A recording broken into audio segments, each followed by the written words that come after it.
there are only few works in the valley, and they do work, any kind of work, just to survive, because they don't want to be dependent on other people.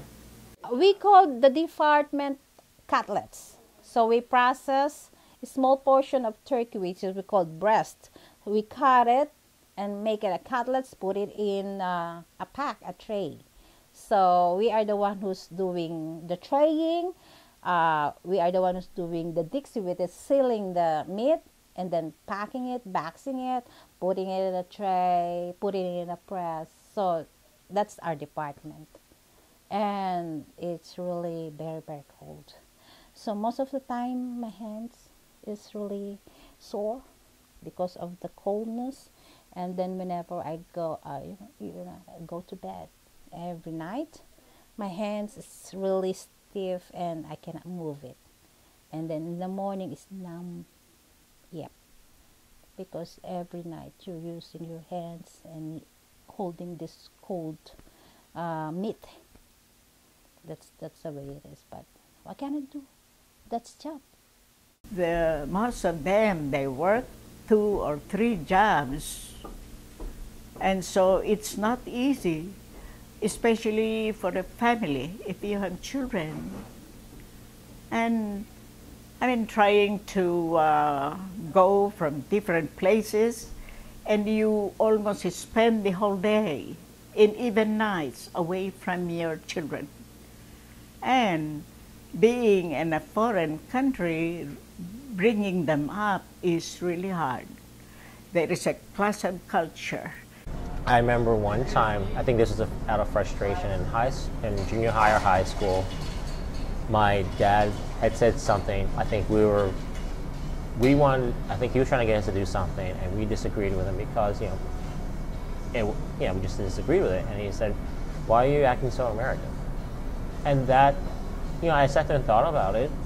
I mean, I think about it more, and I tell the story to a lot of folks. And it's like, you put us in American schools.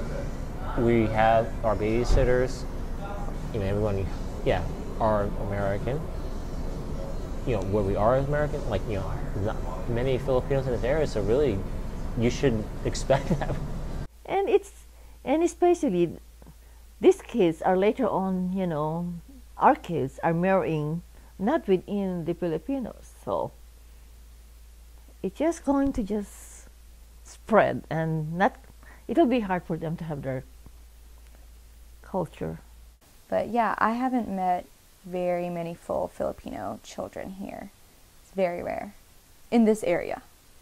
I don't know, they call it like a redneck question.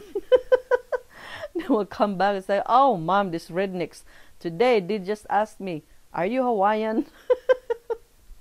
And when they tell them, "No, we're from here, we're from Fishersville," they will not believe us. And so they said they would tell them that, "Well, our mom is Filipino," and they don't know that either. And so what's Filipino? Because in this area, it's not very diverse. When we moved here, there was this little boy in Diane's school bus that called her Chinese girl every day. When she comes up on the bus, she's like, "Hi, Chinese girl." It's not really offensive, but she got bothered with it because he does it every day or every time she boards the bus. So you have to remember that was back in the 90s. There weren't a lot of Asians here then. Now it's more diverse here. So Joanne is like, yeah, I'm the cool Asian.